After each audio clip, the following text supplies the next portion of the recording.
Y bienvenidos de nuevo a Educación Médica Personalizada. El día de hoy vamos a tratar un tema complicado, pero un tema muy importante, que va a ser parte del grupo de temas de endocrinología. Esta va a ser endocrinología femenina. Vamos a dar solamente una introducción, no es el tema, digamos, del largo completo, pero espero que les sirva para cursos o para clases más adelante. Entonces, cuando hablamos de endocrinología sexual, evidentemente la tenemos que dividir en dos grandes universos, la endocrinología masculina y la endocrinología femenina. El día de hoy vamos a ver la introducción a la endocrinología específicamente femenina. Entonces, la endocrinología femenina puede ser un área complicada y un área demandante de la endocrinología, debido a que las mujeres presentan una serie de complicaciones intrínsecas en su sistema endocrino.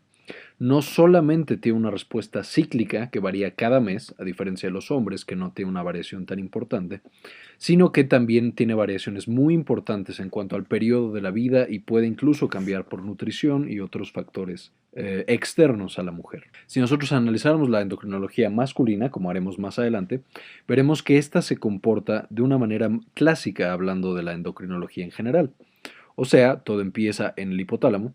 El hipotálamo controla a la hipófisis a través de una hormona que activa. La hipófisis libera una serie de hormonas que llegan a el órgano ya efector periférico, que en el caso del hombre todos sabemos que es la gónada, que también va a estimular, y esto crea un circuito de retroalimentación negativa que va a inhibir para que dejemos de producir estas hormonas que ya no van a tener la misma función que antes. Entonces todo está muy bonito y todo está relativamente sencillo. Sin embargo, cuando entramos a la endocrinología femenina nos damos cuenta de que es mucho más complicada que la endocrinología clásica y que la endocrinología normal. Va a tener muchas reglas diferentes, va a tener muchas excepciones y no las vamos a poder cubrir todas en esta pequeña clase de introducción, pero vamos a ver algunas de las más importantes. Como la mayor parte de la endocrinología, nosotros vamos a comenzar en el hipotálamo. En el hipotálamo vas a tener dos núcleos principales que se van a encargar de controlar la secreción hormonal en las mujeres. Este va a ser el núcleo arcuato, que va a ser el basal, digamos, va a ser el más importante en la secreción hormonal. Es el núcleo arcuato. Y vamos a tener otro núcleo que es muy importante, que también va a tener una participación muy importante en la regulación de la producción de hormonas sexuales femeninas y el control de esta endocrinología, que va a ser el núcleo preóptico. Vamos a ver, este núcleo preóptico está implicado en muchas otras funciones, en el del hipotálamo.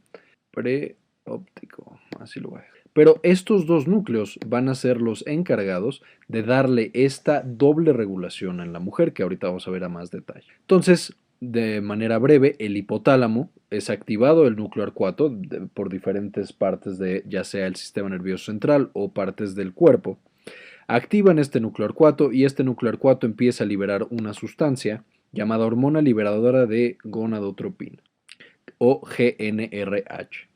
Entonces, el núcleo arcuato libera GnRH al sistema porta, que ya lo hemos visto, van a ser una serie de venas que van a llegar desde estos núcleos del hipotálamo hasta la hipófisis anterior o la pituitaria anterior y van a transportar en ellos a esta hormona. El GnRH va a viajar a través de este sistema porta, a este sistema de venas, va a llegar a la hipófisis anterior y ahí va a activar a unas células específicas llamadas gonadotropas. Se llaman gonadotropas porque van a responder a esta GnRH y van a empezar a producir ciertas cosas. La siguiente diferencia importante es que esta hipófisis anterior no va a producir una hormona como en otros sistemas hormonales, sino que en toda la endocrinología sexual vamos a producir dos hormonas diferentes. Una es la LH u hormona luteinizante y la otra es FSH u hormona folículo estimulante. Cada una de estas va a tener características muy especiales y cada una de estas va a tener funciones muy importantes y específicas en el sistema endocrino femenino. También en el masculino, pero vamos a enfocarnos en el femenino. Ahora, nosotros, como ya dijimos, nuestro núcleo arcuato está secretando continuamente GnRH a partir de la pubertad. Antes sí lo secreta, pero es muy poquito y en general está inhibido de manera muy importante su secreción. Va a ser importante esta secreción de GnRH debido a que la secreción de esta hormona se va a dar en pulsos o en fases. Si nosotros pudiéramos medir en un día o en un mes la secreción de GnRH, esta va a ser una gráfica, nosotros tendríamos que al principio vamos a tener picos muy pequeños, los picos se van a ir haciendo más grandes y más grandes y más grandes, hasta que el día de la ovulación vamos a tener un gran pico de GNRH, que va a ser dado por varias características endócrinas que mencionamos más adelante. La amplitud de estos picos de GNRH, o sea, qué tan altos son con respecto al nivel basal, es lo que va a determinar qué tanto efecto tienen, que eso es normal en también los demás sistemas hormonales. Sin embargo, en el sistema sexual vamos a tener otra variación. La frecuencia con que se dan estos piquitos de secreción de GNRH también van a determinar de manera muy importante su función. De manera que, si yo tuviera, por ejemplo, en un día produzco 10 picos y eso es una velocidad muy rápida, estoy dando un número arbitrario, pero suponiendo que yo tuviera 10 picos y que esto fuera una velocidad rápida, estos 10 picos generarían en la hipófisis anterior que se produzca de preferencia la hormona luteinizante. ¿A qué me refiero? O sea, cuando yo tengo picos rápidos, cuando tengo frecuencias de disparo altas de la GNRH, voy a favorecer la producción de hormona luteinizante. Si yo tuviera en vez de 10 picos al día, tuviera 3 picos al día, que esto sea algo, una frecuencia baja, estos 3 picos al día favorecerían en vez de la luteinizante, la folículo estimulante. Y si por otro lado yo tuviera no picos, sino que tuviera una secreción constante y muy alta de GNRH, o sea, si yo pudiera graficar la GNRH y la tuviera así, en una gran meseta, esta GNRH, como en otros neuropéptidos en el cerebro, haría que los receptores en la hipófisis anterior se desensibilizaran y entonces esta hipófisis anterior ya no respondería a la GNRH. Entonces, si nosotros tenemos una secreción constante y alta de GNRH, esto inhibe toda la secreción de LH y FSH y por lo tanto más adelante toda la respuesta sexual. Esto es importante, por ejemplo, ya cuando estamos viendo pacientes, debido a que si nosotros lo que buscamos es inhibir la función sexual, la secreción de LH y de FSH, podemos dar dosis altas y constantes de GNRH y vamos a inhibir la función de las hormonas sexuales tanto en hombres como en mujeres. En hombres, por ejemplo, se utiliza cuando hay una próstata crecida o incluso cáncer de próstata que es sensible a la testosterona. Ya no queremos que esa persona genere nada de testosterona para que no crezca el cáncer de próstata. Le damos mucha GNRH por mucho tiempo e inhibimos completamente LH-FSH y más abajo la producción de testosterona. La mujer funciona exactamente igual, pero por ejemplo en el cáncer de mama que es sensible a estrógenos. También los leiomiomas que se generan en el útero. Entonces nosotros damos dosis altas y constantes de GNRH, inhibimos la función de esta hipófisis anterior, ya no hay producción de LH y FSH, tampoco de estrógenos ni de progestágenos, y ya no tenemos, digamos, podemos inhibir completamente la función de estas hormonas y ya tejidos que son sensibles a ellas ya no tienen esa respuesta. De manera que la manera en la que se está secretando esta GNRH, ya sea muy lento, muy rápido, muy altos los picos o que sea una meseta constante, van a modificar de manera muy importante toda la función hormonal sexual de la mujer. Ahora, continuando, vamos a suponer que nosotros tenemos una secreción normal que se da en picos y se da a la velocidad constante, digamos, en la velocidad normal. Esto va a generar que la hipófisis anterior, las células gonadotropas, empiecen a secretar LH y FSH más o menos en la misma proporción, o sea, ambas van a funcionar. Esta LH y FSH entonces van a bajar a la glándula efectora final, que en el caso de las mujeres van a ser los ovarios. En los ovarios vamos a dividir a los ovarios en dos tipos celulares diferentes. Vamos a tener las células de la teca, que van a ser externas, ahorita las vamos a ver, pero van a estar en la parte de afuera, y vamos a tener las células de la granulosa. Estas células de la granulosa van a estar en la parte de adentro del ovario y van a tener respuestas diferenciales a la LH y a la FSH. ¿Cómo va a ser esto? La LH va a funcionar de manera preferencial sobre las células de la teca, no sobre las células de la granulosa al principio del ciclo. Ahorita vamos a ver cómo se modifica esto después en el ciclo. Y la FSH va a trabajar principalmente sobre las células de la granulosa. Y cada una de estas células va a tener funciones diferentes en el ciclo menstrual normal de la mujer o en el ciclo hormonal normal de la mujer. Cuando la LH llega a las células de la teca, vamos a activar todos los mecanismos de producción de esteroides que ya vimos, por ejemplo, en la clase de fisiología del estrés. ¿Cómo va a ser esto? La LH se acopla a la célula de la teca y va a hacer que ésta tome colesterol, lo convierta en pregnenolona, ahorita lo veremos de nuevo, y de la pregnenolona nos dé andrógenos, principalmente androstenediona, dihidroepiandrosterona, y de ahí estos van a ser secretados a la circulación, a la sangre básicamente, que ni siquiera pasa a la sangre todavía, y van a difundir directamente a las células de la granulosa. Las células de la teca también pueden producir progestágenos, pero no es al principio del ciclo. Ahorita lo veremos más a detalle. Entonces, al principio del ciclo, la LH llega a las células de la teca, estas células de la teca toman colesterol y convierten este colesterol a través de la CYP450 Side Chain Cleavage o SCC, que es la misma enzima que se llama desmolasa. Entonces toman el colesterol, lo meten, de hecho el colesterol normalmente está en la mitocondria, pero lo toman y lo transforman en andrógenos. Estos andrógenos entonces son secretados y difunden hacia las células de la granulosa. En este momento las células de la granulosa toman los andrógenos y debido a que poseen una enzima llamada aromatasa, transforman estos andrógenos y los convierten en estrógenos. Y estos estrógenos van a tener las funciones principales reproductivas en la mujer. Además de esto, las células de la granulosa van a ser sensibles a la hormona folículo estimulante. Esta hormona folículo estimulante, como lo dice su nombre, básicamente estimula al folículo, que el folículo va a ser la célula reproductora de la mujer, o sea, el ovocito, el óvulo. Entonces, cuando la célula de la granulosa recibe FSH, esto sí es desde el principio del ciclo menstrual, esta FSH va a estar encargada de la maduración del folículo para después que sea expulsado y después idealmente que sea fertilizado. Las células de la granulosa para cumplir su función van a necesitar tanto a la FSH como a la hormona que ellas mismas producen, que son los estrógenos.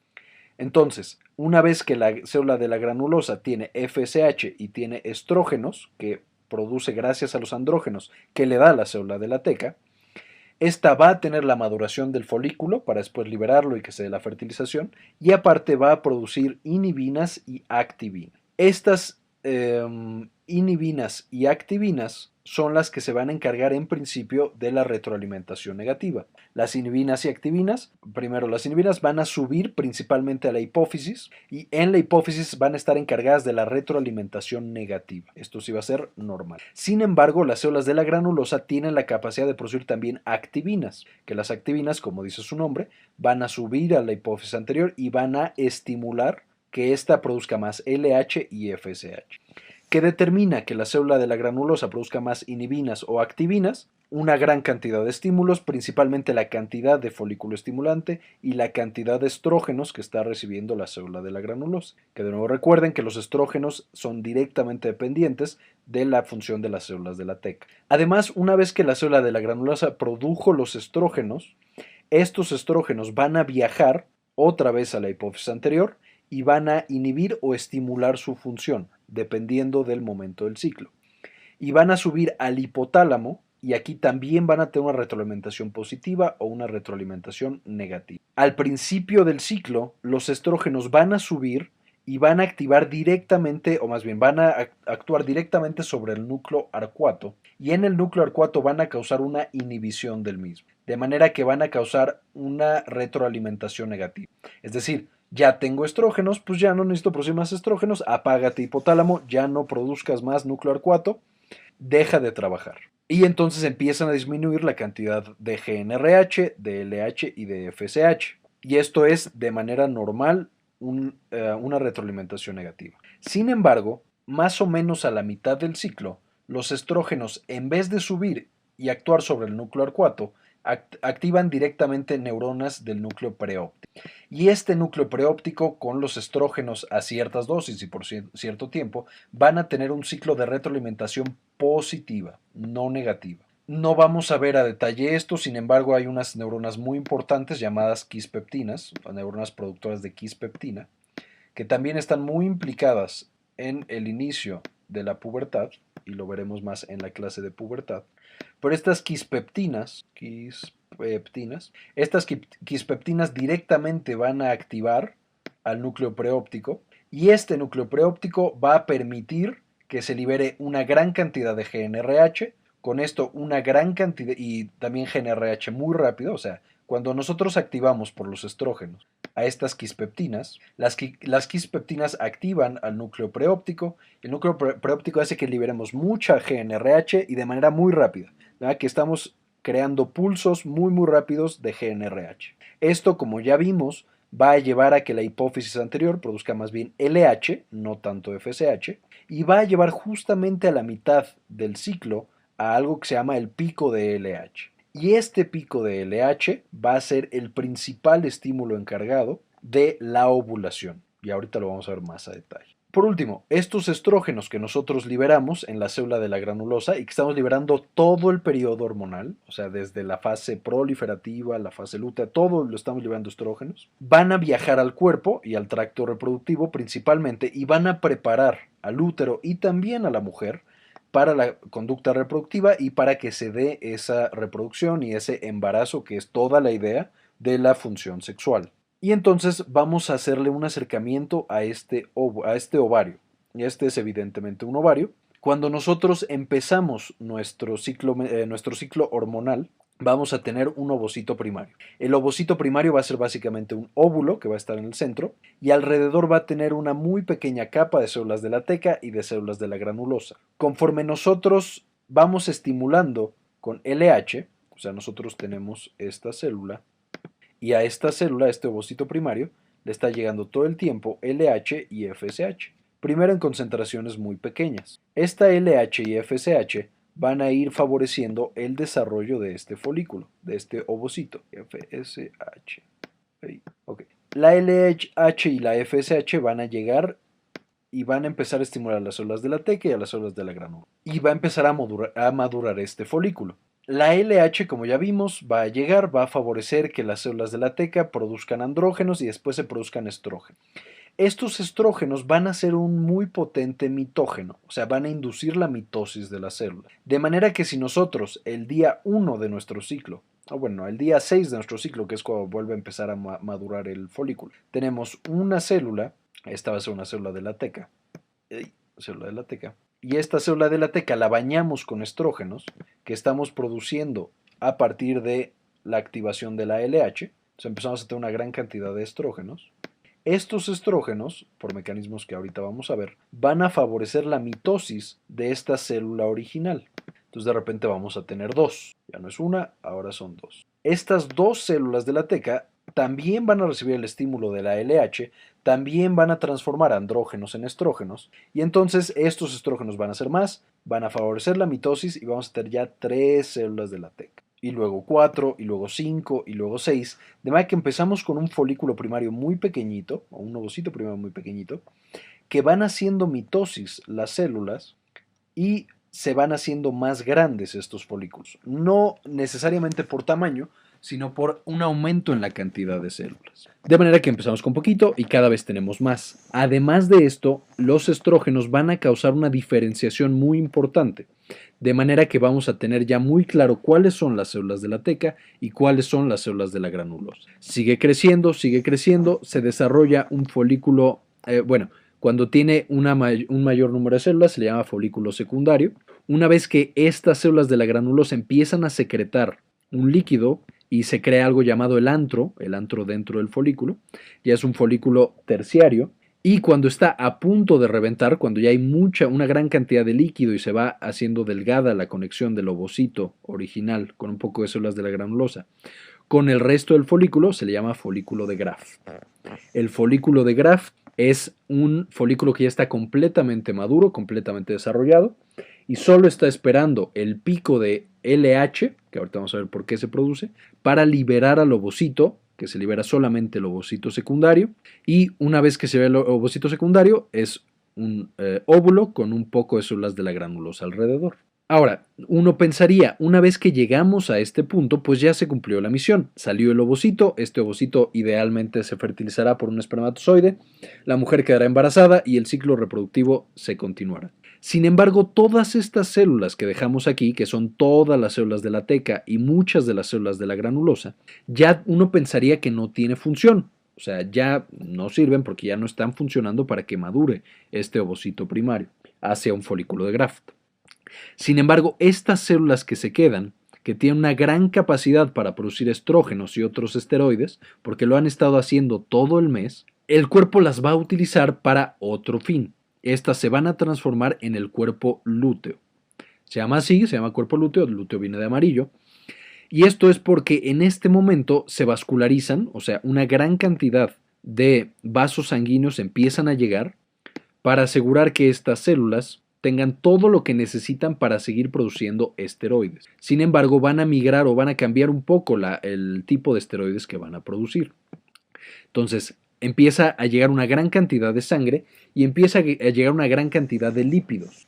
¿Por qué de lípidos? Porque como todos sabemos, los esteroides dependen de los lípidos para ser producidos. Siempre para producir un esteroide, ya sea testosterona, estrógenos, progesterona, cortisol, aldosterona, etc., vamos a necesitar una gran cantidad de lípidos. Y estos van a ser transportados a través de una proteína llamada LDL que viaja en la sangre. LDL, acaba de haber otra LDL. De manera que ya que tenemos el cuerpo lúteo, va a tener una gran cantidad de sangre, una gran cantidad de lípidos, y entonces las células dicen, ok, vamos a seguir produciendo esteroides. Sin embargo, el esteroide que van a producir en esta otra fase del ciclo, que ya va a ser la fase lútea, porque ya tenemos el cuerpo lúteo, va a ser la progesterona. Ya no van a ser tanto los estrógenos, aunque sí se siguen produciendo, pero ahora nuestras células de la teca y de la granulosa van a producir progesterona, que como lo dice su nombre, están en pro de la gestación, en pro del embarazo, progesterona. Entonces hay una serie de días en las que vamos a estar produciendo una gran cantidad de progesterona por esta parte del ovario que va a ser el cuerpo lúteo. Ahora, si no se da la implantación, o sea, si este ovocito secundario no cumple su misión, no encuentra un espermatozoide que lo fecunde y no vive feliz para siempre como un bebé, entonces este cuerpo lúteo pues ahora sí ya no nos sirve para nada. Y entonces sufre una degeneración. Y esta degeneración del cuerpo lúteo lo va a convertir en algo llamado cuerpo albicans, que es un cuerpo blanco. Y es un cuerpo blanco porque básicamente ya es solamente la cicatriz que queda del cuerpo lúteo. Ya no va a tener vasos sanguíneos, entonces se van a cerrar, las células van a sufrir un poco de isquemia, van a sufrir una fibrosis y entonces solo va a quedar una cicatriz, va a degenerar y este va a ser el cuerpo albicans. Cuando se da el cuerpo albicans, va a bajar la cantidad de estrógenos, ya no va a haber producción de progesterona y entonces va a darse el fin del ciclo hormonal y el inicio del periodo menstrual, que es justamente cuando comienza la menstruación, que ahorita lo vamos a ver más a detalle. Entonces aquí les muestro un corte histológico, este es un folículo de Graft. Básicamente aquí tengo el ovocito primario que está rodeado de la corona radiata, que son células de la granulosa. Todas estas van a ser células de la granulosa que están produciendo el antro, todo el líquido del antro. Que mientras más se llena de líquido, esto va a llevar tarde o temprano a que se expulse este ovocito primario y salga a buscar al espermatozoide de su vida. Entonces en algún punto esto tiene que salir, ser expulsado y buscar un espermatozoide que lo fertilice. Estas células de la granulosa además van a generar lo que es la famosa zona pelúcida, que es la que va a encontrar al espermatozoide para que se dé la unión y la reacción acrosomal y todo lo demás necesario para la fertilización. Acá vamos a tener las células de la teca, esta es la teca interna y esta es la teca externa. Y como vimos, la estimulación se da así. La LH, o hormona luteinizante, va a llegar principalmente a estas células, a las células de la teca, y va a favorecer que éstas produzcan andrógenos, de hidroepiandrosterona, androstenediona, etc. Estas células de la teca, entonces, agarran colesterol, y lo van a transformar, cuando son estimuladas por la LH, en andrógenos. Una vez que nosotros tenemos estos andrógenos, las células de la granulosa van a tomar estos andrógenos y los van a transformar principalmente en estrógeno. Estos estrógenos a su vez van a viajar con todas las células que están en este ovocito o en este folículo y van a causar la mitosis y la diferenciación de todo este sistema, de todo este tejido. Y por otro lado vamos a tener a las células, a la FSH o hormona folículo estimulante, que esta FSH va a llegar directamente a las células de la granulosa, va a funcionar junto con los estrógenos y va a generar la maduración de tanto el ovocito como las células de la granulosa en general. Así es como va a funcionar más o menos en el ovario las hormonas sexuales. Y vamos a estar liberando cantidades muy altas de estrógenos en la primera fase del ciclo, cuando nosotros tenemos al folículo, dentro todavía del ovario. Aquí les muestro un esquema. Este esquema ya lo vimos también en la clase de fisiología del estrés. Entonces, nosotros, ahora es nuestro ovario. Nuestro ovario va a tomar el colesterol, le va a cortar este cachito de acá a través de la side chain cleavage o desmolasa, que es la misma enzima, y va a generar pregnenolona. El paso más tardado de toda esta maquinaria enzimática, de nuevo, va a ser el paso de colesterol a pregnenolona, debido a que si nosotros tenemos un estímulo que directamente aumente este paso, vamos a aumentar mucho la producción de esa enzima. Y esto va a ser dado justamente por la LH. Entonces la LH directamente va a activar a esta enzima y va a hacer que aumente mucho la producción de pregnenolona.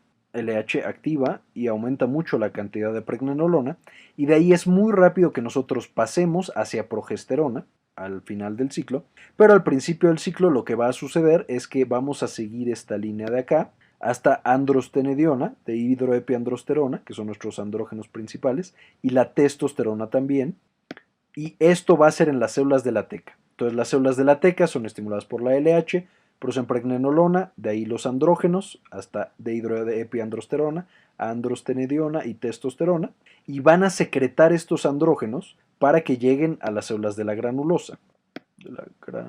Ya en las células de la granulosa, esta testosterona básicamente va a ser aromatizada hacia el estradiol, que va a ser el producto final.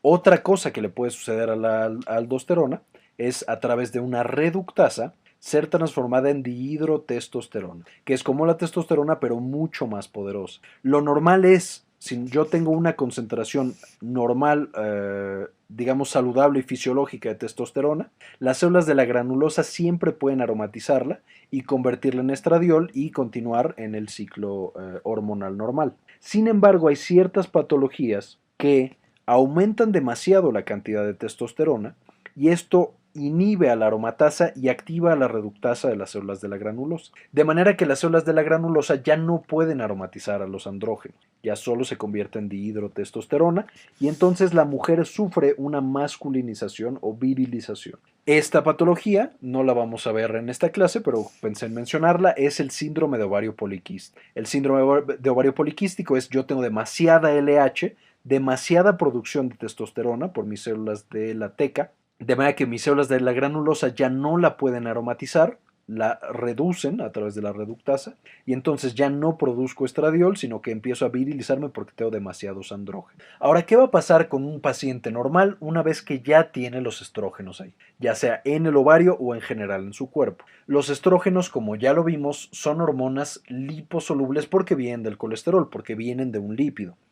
De manera que van a actuar como todos los mensajeros lipídicos. Van a salir a la sangre, no van a poder viajar libres en la sangre, van a estar de un transportador, que va a ser la hormona transportadora de hormonas sexuales. Perdón, la globulina transportadora de hormonas sexuales. Entonces, esta va a ser una célula. Acá voy a tener mi sangre y esta sangre pues va a tener una X cantidad de estrógenos que van a estar pegados a mi proteína fijadora de hormonas sexuales. Entonces yo aquí tengo mi proteína y aquí voy a tener ¿qué será? Agua marina. Estos van a ser mis estrógenos, estas X. Entonces cada una de mis proteínas va a tener una X cantidad de estrógenos. Vamos a poner que tenga tal. Estos estrógenos van a tener que irse liberando, no pueden viajar libres en la sangre porque la sangre es puramente agua, entonces tienen que viajar pegadas a esta proteína que las transporta. Y todo el tiempo esta proteína va a estar liberando una pequeña cantidad a las células. Una vez que está en las células, como es un lípido, no va a tener ningún problema en atravesar la membrana lipídica. De hecho, lo va a preferir porque no le gusta estar en la sangre porque es demasiada agua. Aquí voy a tener H2O. Entonces no le gusta estar a los estrógenos cerca del H2O, no se lleva bien con el agua. De manera que en cuanto lo libera la proteína, este estrógeno va a viajar y se va a meter en la célula. Y en la célula va a llegar hasta el núcleo. Y en el núcleo va a pegarse a un receptor que es el receptor de estrógeno. Así se va a llamar, receptor de estrógeno. Una vez que yo tengo mi receptor de estrógenos y que a este receptor de estrógenos se le pega el estrógeno, vamos a tener una dimerización, o sea, se pegan dos de estos, dos complejos receptor de estrógenos con estrógenos, y van a viajar al ADN de esa célula. Y en el ADN de esa célula va a activar a ciertos genes promotores, o sea, va a decirle a esa célula, ¿sabes qué? Necesito que produzcas más de estas proteínas. ¿Cuáles van a ser algunos ejemplos de las proteínas que se van a producir por este receptor de estrógenos más los estrógenos? Por ejemplo, el receptor de progesterona. O sea, llega el estrógeno a la célula y le dice, ¿sabes qué? Ya estamos listos o ya nos estamos preparando para el siguiente paso en la reproducción. Entonces yo necesito que para el siguiente, para dentro de 2-3 horas, me generes más receptores de progesterona, porque vamos a necesitarlo. Entonces aquí de nuevo lo mostramos, estos son unos estrógenos, este es el receptor de estrógenos.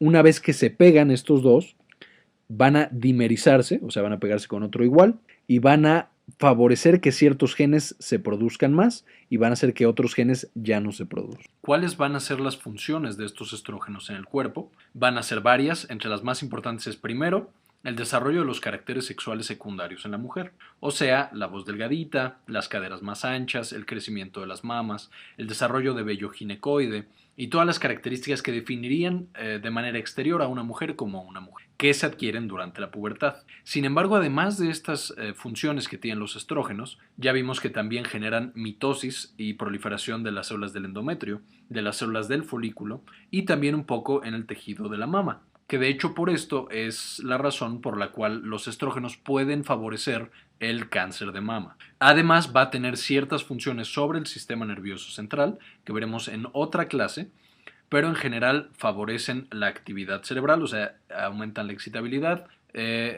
causan mayor estado de ánimo, mejor estado de ánimo, facilitan la actividad sexual, etc. Ahora, vamos a dividir a partir de este momento la vida de una mujer, hormonalmente hablando, en tres fases principales. Va a tener la fase proliferativa, va a tener la fase secretoria y va a tener la fase menstrual. Esto es hablando de su endometrio en específico.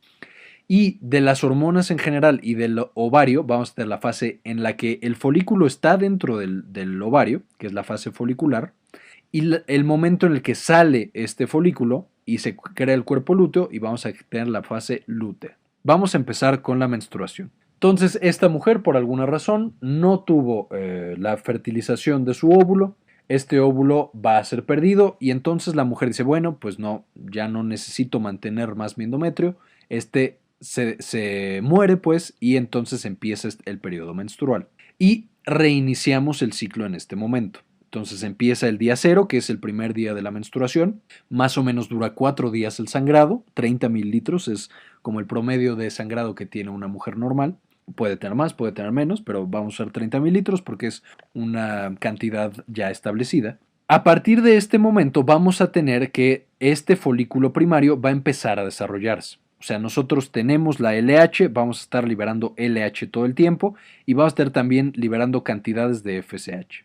Y estas van a llegar a nuestro folículo, van a hacer que el folículo se estimule. Las células de la teca van a empezar a producir andrógenos que son aromatizados por las células de la granulosa, van a empezar a hacer mitosis y empieza a crecer nuestro folículo. Y mientras más folículo tenemos, pues más estradiol vamos a empezar a producir. Se produce más y más y más estradiol porque más células están siendo estimuladas por LH y FSH. Hasta que más o menos 2 días antes de que nosotros tengamos nuestra ovulación, ya tenemos mucho estradiol y esto genera un pico en la cantidad de estrógenos. Entonces tenemos una gran cantidad de estrógenos que suben. Estos estrógenos van a subir al cerebro y van a llegar, como habíamos comentado, al núcleo preóptico. Y en el núcleo preóptico van a activar estas proteínas raras que son productoras de estas neuronas raras que producen quispeptinas, que no mencionamos mucho, pues, pero vimos que estas van a llegar al preóptico. Y en el núcleo preóptico estimulan a las quispeptinas, estas estimulan el núcleo arcuato, liberamos más GNRH y como tenemos más GNRH por parte del núcleo preóptico, GNRH, esta GNRH, que también va a tener un pico, GNRH, también va a tener un pico que va a estar dado unas cuantas horas antes del pico de LH, pero un poco después del pico de estrógenos, este pico de GnRH va a bajar a la hipófisis y va a hacer que nosotros tengamos una gran cantidad de LH, porque estamos teniendo una gran cantidad de GnRH y pulsos muy rápidos, y también un pequeño pico de FSH. Como podemos notar, el pico de LH es mucho más importante que el pico de FSH. Toda esta LH va a llegar al folículo, va a hacer que el antro, el líquido antral, se llene mucho más de agua, aumente mucho más el líquido antral, y expulse al ovocito secundario. Y este ovocito secundario entonces empieza su viaje para buscar al espermatozoide. Entonces este ya se va. Una vez que nosotros ya ovulamos, salió este ovocito secundario, entonces todas las células que se quedaron, que son células de la teca y células de la granulosa, van a transformarse en células del cuerpo lúteo. Tienen más riego sanguíneo, tienen más grasita, pues les llega más LDL. Y entonces toda su maquinaria empieza a transformarse y en vez de seguir produciendo estrógenos, vamos a producir gran cantidad de progesterona. De manera que en la fase lútea, lo principal que vamos a tener ante la estimulación de LH y FSH en estas células, o sea, vamos a tener igual estimulación de LH y FSH, pero esta LH y FSH van a hacer que se produzca progesterona, una gran cantidad de progesterona. Y esta progesterona es lo que nos va a dar todas las características de la fase lútea. También se produce estrógenos, pero estos son mucho menores en cantidad. También inhibina, que también es mucho menor y no es tan importante en este momento. La LH y la FSH de ahí empiezan a bajar, bajan, cada vez bajan más. Y en este momento, cuando la LH y la FSH ya están en concentraciones muy bajas, es cuando el cuerpo lúteo empieza a degenerar, o sea, se empieza a morir. Y para salvarlo, lo que va a tener que pasar, lo que tiene que suceder, es que nosotros produzcamos una hormona muy similar a la LH, vamos a hacerla en fuchsia, que va a ser la gonadotropina coriónica humana. Gonadotropina coriónica humana. ¿Quién va a producir esta gonadotropina coriónica humana? O sea, ¿de dónde viene? Pues muy fácil. Este óvulo, muy feliz, que fue a buscar a su espermatozoide, pues de repente sí lo encontró. Sí encontró a su espermatozoide. Como sí encontró a su espermatozoide, sí se fertilizó, sí se pegó al endometrio, sí empezó a generar a un bebé. Y entonces el endometrio, el tejido sincitial y toda la maraña de células que vamos a tener ahí son las que van a empezar a producir la gonadotropina coriónica humana. Y esta gonadotropina coriónica humana va a viajar al cuerpo lúteo y va a decir, oye, ¿sabes qué? Sí hubo implantación, sí vamos a embarazarnos. Entonces no dejes de producir, por favor, progesterona. Si esta gonadotropina coriónica humana sí llega y salva al cuerpo lúteo, la progesterona sigue aumentando y entonces nosotros ya tenemos un embarazo.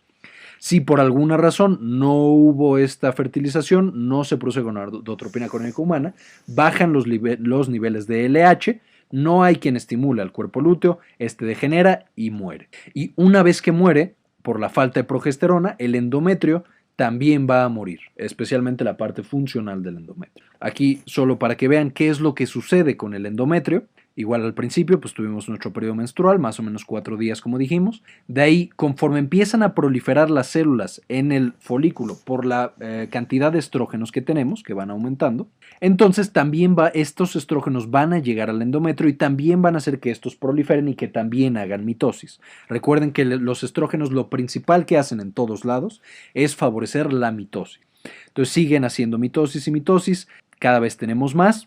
Ya que tenemos el pico de estrógenos y que estos empiezan a bajar, es porque ya nuestro endometrio ya tiene todas las células que necesita y estas células están bien diferenciadas para aguantar al bebé. Y entonces la producción de progesterona ahora va a llegar también a estas células que ya están suficientes y que ya están bien diferenciadas y van a hacer que secreten ciertas sustancias para recibir al bebé. ¿Cuáles van a ser estas sustancias que van a secretar o que van a producir? Va a ser principalmente glucógeno y otras sustancias para mantener vivo a ese bebé. Si los estrógenos bajan y la progesterona también baja, los vasos que llegan a este endometrio, que normalmente son rectos y tienen una gran cantidad de sangre, empiezan a volverse tortuosos, se convierten en las arterias espirales, degeneran y entonces todo este tejido se muere y se cae. Y se da en ese momento el sangrado de la mujer. Y vuelve a empezar nuestro ciclo. Bueno, esta fue la clase del día de hoy, endocrinología femenina. Si les gustó el video, suscríbanse para más videos y pónganle el botón de me gusta. Cualquier comentario es bienvenido, queremos saber qué les parecen los videos y de qué otro tema quieren que hagamos una clase. Entonces, que les vaya muy bien, descansen y diviertan. Nos vemos la próxima.